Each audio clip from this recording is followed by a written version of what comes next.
करता है। तो अब मान लो कि यहाँ पे मैं 2 टेम्परेचर रिजर्वायर बना देता हूँ और इन दोनों टेम्परेचर रिजर्वायर के बीच में मैं एक साइकिल को इस्टेब्लिश करने का प्रयास करूँगा और देखूँगा कि मैं कैसे लो टेम्परेचर वाले रिजर्वायर से हीट को उठा के हाई टेम्परेचर वाले रिजर्वायर को दे पा रहा हूँ। ये मान लो टेम्परेचर T1 है, ये टेम्परेचर T2 है और यहाँ पे हम एक अजम्पशन मान रहे हैं कि जो T1 है वो T2 से बड़ा है। इसका सीधा सीधा मतलब है कि हम हीट का ट्रांसफ़र T1 टू T2 होगा, मतलब T1 से हीट निकल के T2 के पास जाएगी। लेकिन हम ऐसा चाहेंगे नहीं, क्योंकि हमारा ये ऑब्जेक्टिव है कि हम कुछ भी ऐसा काम करें जिसके थ्रू हम हीट को Q2 से निकाल पाएँ, ताकि T2 से निकाल पाएँ, T2 और ठंडा हो जाए। देखो T2 तो पहले से ही ठंडा है, क्योंकि वो T1 के कंपेयर में ठंडा ही है, क्योंकि उसका टेम्परेचर T1 से कम है। अब हम ये चाह रहे हैं कि ये और ठंडा हो, तो इसको ठंडा करने के लिए हमें इससे हीट को निकालना पड़ेगा, हीट को एक्सट्रैक्ट करना पड़ेगा। तो ये जो हीट हम एक्सट्रैक्ट कर पा रहे हैं, सपोज इसको हम लिख रहे हैं Q1। अब ये हीट एक्सट्रैक्ट हम डायरेक्टली कर नहीं पाएंगे, क्योंकि वो थर्मोडायनेमिक्स के सेकेंड लॉ का वायलेशन हो जाएगा। तो इसके लिए हम इसमें वर्क देते हैं और वर्क के थ्रू हम लोग क्या करते हैं, जैसे ही हम वर्क देते हैं तो जाके यहाँ से हीट को हम लोग एक्सट्रैक्ट कर पाते हैं और यहीं से हम लोग इस पर्टिकुलर रेफ्रिजरेशन साइकिल के COP को डिफाइन करते हैं और COP इज इक्वल टू बताते हैं कोफिशिएंट ऑफ परफॉर्मेंस, कि हमने कितना हीट निकाला और उसके बदले हमने कितना वर्क इनपुट में दिया। तो कितना हीट निकाला, यहाँ से Q1 हीट हमने निकाला हुआ है और कितना वर्क इनपुट में दिया, तो ये वर्क हमने W दिया है। इसको हम लोग COP या फिर COP ऑफ रेफ्रिजरेटर कहते हैं, coefficient of performance of refrigerator. अब इसी प्रकार से अगर मान लीजिए हम हीट पंप की बात कर रहे होते इसी सेम केस में, तो हीट पंप का ऑब्जेक्टिव होता है कि आप कितना हीट डिलीवर कर पा रहे हो, मतलब कितना निकाले, ये तो एक बात हो गई। उसमें ये बात होती है कि आप कितना हीट को डिलीवर कर पा रहे हो हायर टेम्परेचर वाले रिजर्वायर को।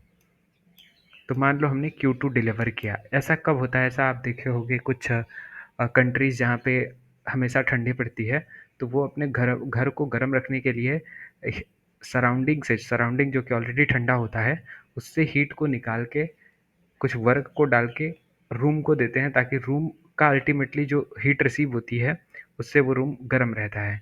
तो ये पर्टिकुलर कंसेप्ट वहाँ पे यूटिलाइज होता है, तो उसको हम लोग हीट पंप बोलते हैं। तो इस हीट पंप का अगर COP मुझे लिखना हुआ तो मैं लिखूँगा COP ऑफ हीट पंप। इसका COP हो जाएगा कि कितना हम डिलीवर कर पाएँ। हमारा जो डिज़ायर्ड इफ़ेक्ट था वो इस बार डिलीवर करने का था और हमने डिलीवर Q2 किया। आई होप आपको ये क्लियरली दिख रहा होगा कि हमने डिलीवर Q2 किया और कितना इसके बदले वर्क देना पड़ा, हमें वर्क W देना पड़ा। यहाँ पे एक बात और समझने वाली है कि मान लो ये जो दोनों रिलेशन आ गया, कोफिशिएंट ऑफ परफॉर्मेंस का रिलेशन आ गया for heat pump and coefficient of performance for refrigerator. इन दोनों में एक रिलेशन होता है। इस रिलेशन को समझने के लिए सबसे पहले आप ये समझो, यहाँ पे अगर एनर्जी कंजर्वेशन के थ्रू देखोगे तो आपका जो Q2 है वो कहाँ से आ रहा है, Q1 से आ रहा है और W से आ रहा है। हम सिस्टम को पूरी तरीके से सराउंडिंग से कटा हुआ मांगते हैं, सिर्फ ये दो ही वर्क हैं, दो ही एनर्जी है जो Q2 के फॉर्म में आ रही है। तो Q2 एक्चुअली में है क्या, Q2 है Q1 प्लस W। अब इस Q2 की वैल्यू जो कि Q1 प्लस W है, अगर हम इस इक्वेशन में रख देंगे तो हमको ये इक्वेशन कुछ इस तरीके से देखने को मिलेगा, Q1 प्लस W अपॉन में W। यहाँ से अगर W से W कैंसिल आउट हो जाएगा और Q1 प्लस W आ जाएगा। अब Q1 प्लस W को ऑलरेडी हमने एक टर्म बोला हुआ है।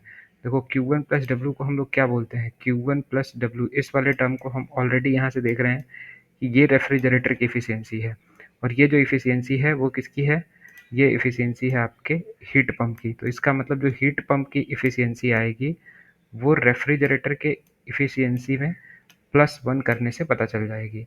तो ये हो गई हीट पंप की efficiency is equal to coefficient of performance is equal to 1 plus refrigerator की इफ़िशियंसी, रेफ्रिजरेटर का कोफिशिएंट ऑफ परफॉर्मेंस।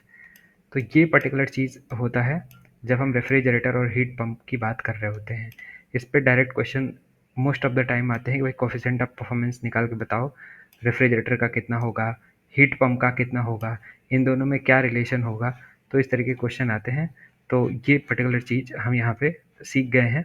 इससे रिलेटेड हीट पंप के और रेफ्रिजरेटर की कोफिशिएंट ऑफ परफॉर्मेंस को निकालने से संबंधित ये सारी चीज़ें थी। अब हम आ जाते हैं दूसरी चीज़ पे, जो कि है वेपर कंप्रेशन रेफ्रिजरेशन साइकिल।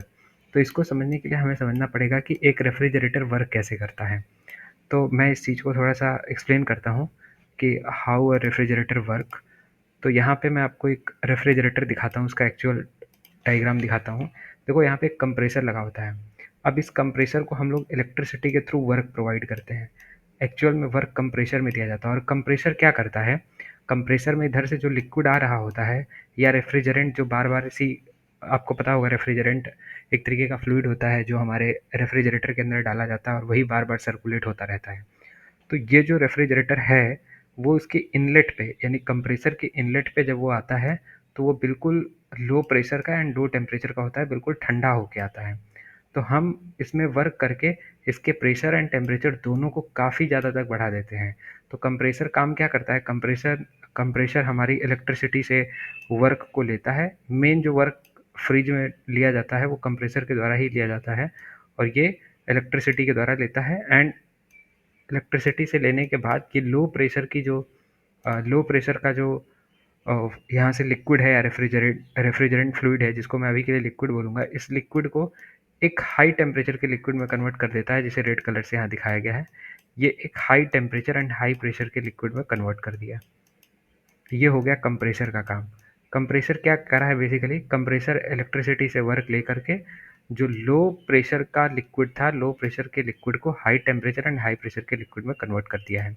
अब इस लिक्विड को हम लोग फ्लो कराते हैं कंडेंसर के थ्रू।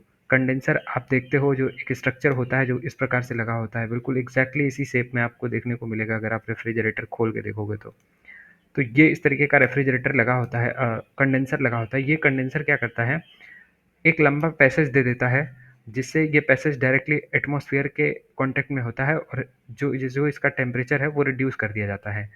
तो जब हम यहाँ पे जब हम आते हैं कंडेंसर के एग्जिट पे, तो हमको टेम्परेचर रिड्यूस हुआ हुआ मिल जाता है, बट प्रेशर स्टिल बहुत ज़्यादा रहता है। तो प्रेशर को हम लोग रिलीव करने के लिए इसको एक कैपिलरी ट्यूब के थ्रू फ्लो कराते हैं। कैपिलरी ट्यूब क्या होता है, कैपिलरी ट्यूब कुछ नहीं होता, बस एक छोटा सा मतलब एक पैसेज होता है, छोटा सा पैसेज होता है जिसके थ्रू हम फ्लूइड को जैसे ही फ्लो कराएंगे, जैसे ही लिक्विड को फ्लो करेगा वैसे ही उसका प्रेशर सडनली बहुत ज़्यादा ड्रॉप हो जाएगा। और जब इससे निकलता है, जब फ्लूइड इस कैपिलरी ट्यूब से निकलता है, यहाँ पे कैपिलरी ट्यूब से जब फ्लूइड निकलेगा तो उसका टेम्परेचर एंड प्रेशर दोनों काफ़ी लो हो गया होगा। और जब जब इसका टेम्परेचर एंड प्रेशर काफ़ी लो हो गया होगा तो हम इसको इवापोरेटर से फ्लो कराएंगे। और ये इवापोरेटर से फ्लो करते टाइम सपोज आपके फ्रिज में कुछ भी रखा हुआ है, एप्पल रखा हुआ है, तो उस एप्पल का जो टेम्परेचर होगा उसके टेम्परेचर के नीचे इसका टेम्परेचर आ गया होता है। तो अब ये क्या करेगा कि एप्पल का टेम्परेचर ज़्यादा होगा जो फ्लूइड आया है, तो एवापोरेटर के अंदर वो इससे हीट लेगा, एप्पल से या जो भी चीज़ें रखी हुई हैं आपके इवापोरेटर के अंदर, वहाँ से वो हीट लेके हीट लेके आगे चला जाएगा। इससे होगा क्या कि वो अपना फेस चेंज कर लेगा और फिर से कंप्रेसर में चला जाएगा जहाँ पे सेम प्रोसेस बार बार रिपीट होगी और इस तरीके से ये पूरा वर्क करेगा। अब मैं आता हूँ इसकी साइकिल पे और कैसे इसको हम लोग शो करते हैं, उन चीज़ों को डिस्कस करते हैं। तो देखो यहाँ पे मैं एक तरीके का डायग्राम शो करा हूँ कि एक बेसिक चीज़ें क्या होती हैं उनको अंडरस्टैंड करने के लिए। तो इस डायग्राम से बहुत ही क्लियर है कि यहाँ पे हमारा कंप्रेसर है, इसको हम लोग 1 पॉइंट कहते हैं। जैसे ही कंप्रेसर में आता है और कंप्रेसर से जैसे ही एग्जिट होता है, हाई प्रेशर का लिक्विड बन जाता है, इसको हम लोग दूसरा पॉइंट कहते हैं। और तो इसको हम लोग, ठीक है, इसको पॉइंट 2 कहते हैं। और जैसे ही कंडेंसर के थ्रू निकल के आती हैं उसको हम लोग पॉइंट नंबर 3 बोल देते हैं। और अगेन एक्सपेंशन वाल्व के बाद ये यहाँ पे जो पॉइंट आया है उसको हम लोग 4 पॉइंट कह रहे हैं। तो ये 4 हमने पॉइंट मार्क कर दिया।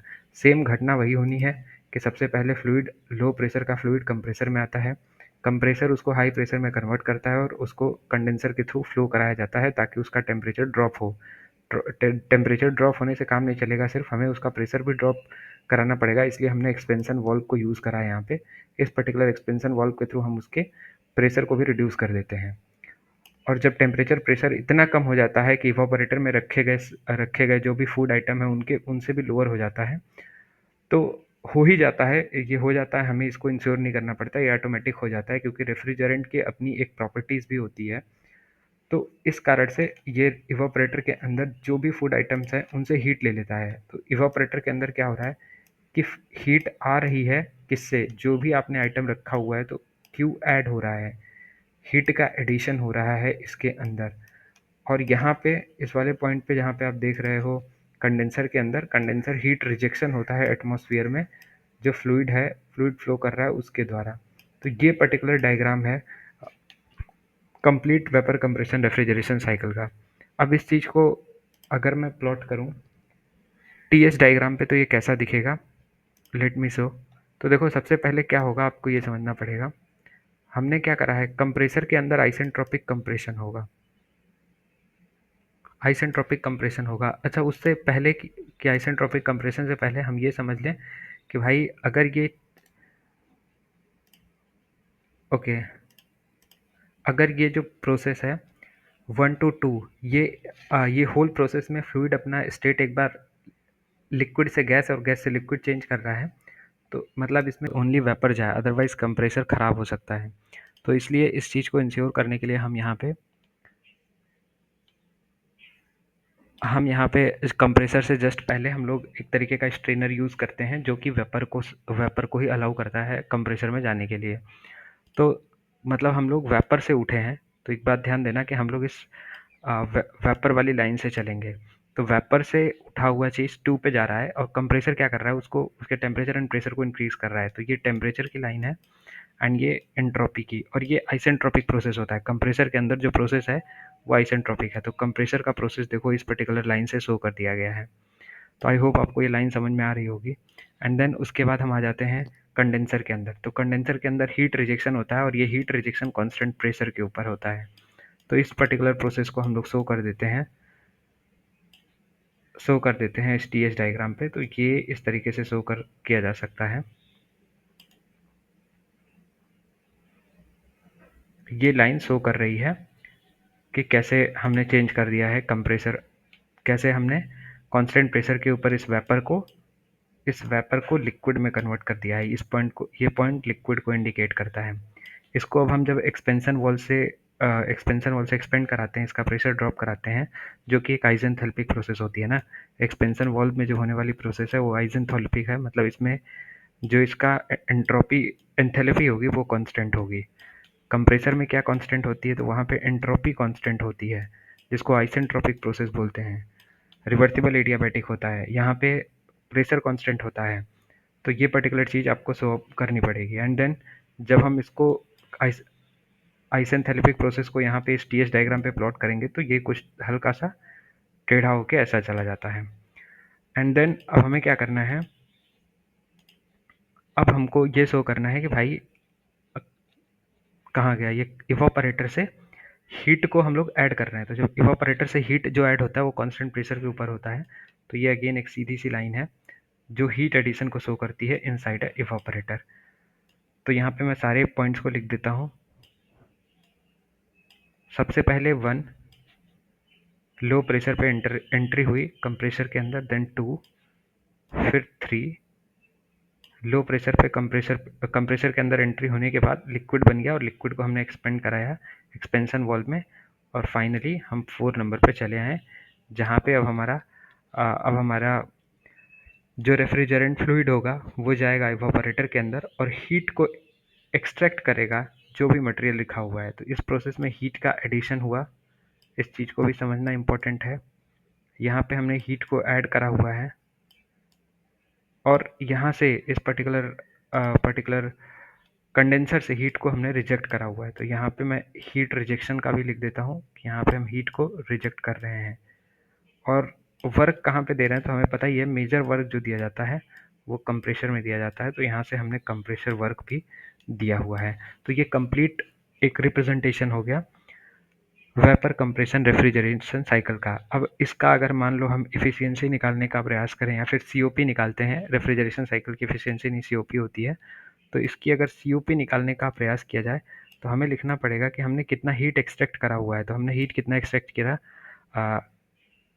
या कितना हीट निकाला है, तो वो है क्यू एडेड या क्यू, इसको क्यू एडेड या क्यू में लिख के चलता हूँ। तो ये क्यू ए हमने निकाला हुआ है और इसके लिए हमने कितना वर्क दिया हुआ है। तो ये जो वर्क दिया हुआ है यहाँ पे, ये डब्ल्यू सी दिया हुआ है। अब इसको मैं एंथैल्पी के फॉर्म में भी चाहूँ तो लिख सकता हूँ। देखो ये एंथैल्पी यहाँ की 1 होगी और ये 4, तो H1 माइनस H4, ये हो गया एडिशन, जितना भी एडिशन हुआ है, एंड कंप्रेशन में कितना हुआ है 2 माइनस 1, तो H2 माइनस H1। ये इस तरीके से हम COP निकाल सकते हैं किसी भी वेपर कंप्रेशन रेफ्रिजरेशन साइकिल का। अच्छा, कुछ एक्स्ट्रा पॉइंट हैं जो इसमें हमें थोड़े से ध्यान रखने पड़ेंगे। वो एक्स्ट्रा पॉइंट क्या है, लेट मी टेल यू। देखो, ये मैं पहले इसको मार्क कर देता हूँ। ये काफ़ी इंपॉर्टेंट फार्मूला है और कैसे आया है ये आपको भी समझ में आना चाहिए।